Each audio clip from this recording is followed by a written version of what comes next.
What's up, guys? Welcome to another video with the Grind Fitness Training Systems.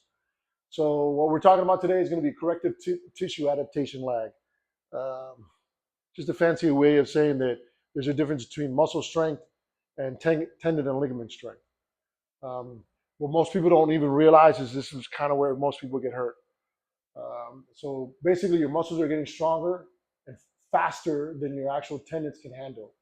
And so the gap between how strong your muscle is and how stiff your tendons are, that ratio changes. And the bigger the gap, the more likely you are to actually get some type of injury. It can happen acutely. It could be like overuse injury. There's a bunch of different effects when it comes to this kind of stuff. So the gap exists in these two different kind of adaptations. So muscle actually adapts between 2 and 4 weeks. So depending on a lot of factors, how you're eating, how you're sleeping, your age, things like that, it's going to be more on the 2 week side, a little bit less more towards the 4 week side. With tendons, is almost double that, or almost triple that. So it's anywhere between 6 to 8 weeks. So the biggest occurrence that I've ever seen this difference is like old school bodybuilders that take PEDs, like steroids. And basically what happens is they get stronger muscularly, but their tendons don't catch up. And then back in the day, I would hear of like bodybuilders that tore their pec, doing like the pec deck, or tore their bicep doing like a bicep curl. And it's basically their tendons weren't as strong as their actual muscle adaptation because of the PEDs. So they were taking steroids. Um, so what a lot of people don't seem to understand when it comes to this kind of gap is that um, injury doesn't happen in like one session. It's like a buildup over time. So just like you are kind of like when you're lifting weights for hypertrophy or to gain muscle, you're damaging the muscle, you're feeding the muscle, you're allowing the muscle to rest so that it adapts bigger. So same concept happens with the tendons and the ligaments, but you have to give it enough time. And so what ends up happening is that if you don't give it enough time, then either A, you make some funky movement and you tear like some type of ligament, which is bad, or you like slowly damage the tendon over time because it's not able to transmit force the way it's supposed to because the muscle is so much stronger, and then an acute injury happens as well. Um, so how it affects most fighters. So this is why the gap is, but one of the reasons why, or the primary reason why that it affects a lot of fighters is because you're doing a lot of muscular systems in order for you to do combat sports. So if you're a striker, there's a little bit of grappling. If you're a grappler, it's all isometric work. Striking's a little bit different. Wrestling's a little bit different.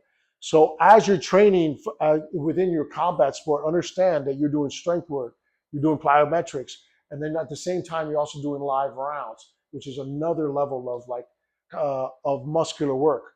So plyo and explosive, what that does is builds actual muscle strength, makes you faster, makes the muscle actually a little bit bigger and recruit more muscles when the action takes place.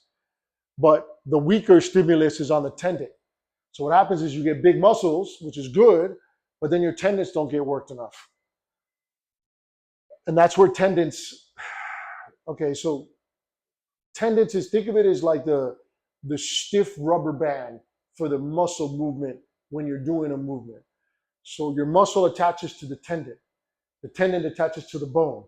The stronger the muscle is, the more rigidness the tendon needs to be in order for the muscle to have a good elastic concentric or squeezing or shortening the muscle compared to lengthening of muscle.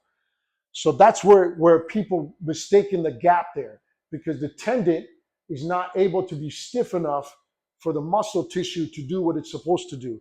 And that's where injury occurs. Okay? So what happens in the body? So just like I just finished saying, tendons transmit force from muscle to bone. When the muscles get stronger, but tendon stiffness hasn't caught up, that's where strain occurs. That's what I just finished going over. So the higher risk for tendon strain, the closer you get to failure threshold. And it goes back to what I just finished saying. It's not one event, it's repeated micro damage. So basically doing the same thing over and over and over and over and over and over again, and then boom, all of a sudden you strained your foot, you have one of your big toe hurts, your finger hurts, this hurts. It's a bunch of different reasons why, and it's all because you're not doing stuff to actually strengthen your tendons. You're only doing stuff to strengthen your your muscle power. So a lot of the mistakes that fighters make, and it's normal. You start training more, you start feeling good. The training is working. The numbers keep going up because every week you're kind of going up and you're going up and you're going up. You're feeling good, you're feeling good, you're feeling good. You don't get any pain signals, which is very common. You don't get a warning sign, but the load keeps increasing because your performance keeps increasing because you feel awesome.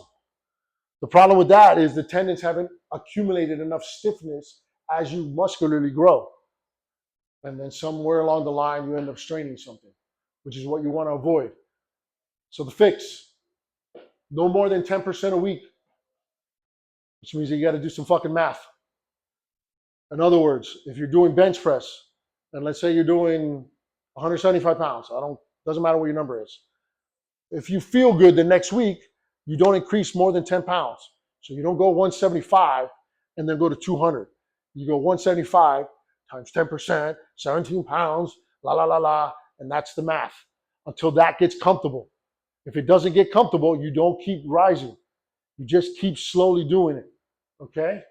So don't increase the volume and the intensity at the same time, which I have a tendency to a lot of us to do, because it goes back to we feel good. So we go, oh, we're now going to do 16 sets instead of 12 sets. And then at the same time, we're going to go from 175 to 200. Like, that's just dumb. You have to do a little bit of like progression so that you give not only for you to feel good muscularly, but it gives you enough time for your tendons and ligaments to actually keep up with the workload that you're doing. So your timeline might be longer. This is like math that you have to do. Okay? Add in isometric training. So this is like wall sits, planks, side planks, things like that. Stuff to where you're forcing the musculature to hold isometrically. And this is a self one. This one you only learn after you've been injured a bunch of times, to be honest with you. So most people don't understand this type of discomfort. So it's different. It's a different pain. So it's monitored tendon soreness. So like a good example is like right now, I have a torn meniscus, or I had a torn meniscus that I had surgery on my left side. Been kind of messing with me because I haven't been lifting as heavy as I've been normally lifting, and I lifted a little heavier this week. But I can feel the tendons around my knee fatigued. But I'm self-aware enough to know the difference. So I know I have to be very cautious with that leg. So it's something that you got to kind of pay attention to. So slow, heavy, full range of motion stuff. So again, think of it this way. You got to think long term. You got to think as you're going along, you're adding in exercises that help your tendons get stronger, and you're slowing the increase of intensity down so that it's mathematical. So that as you go along, you are keeping your tendon strength as close as possible to the muscle strength so that you're less likely to get injured. All right, guys? Thanks for listening.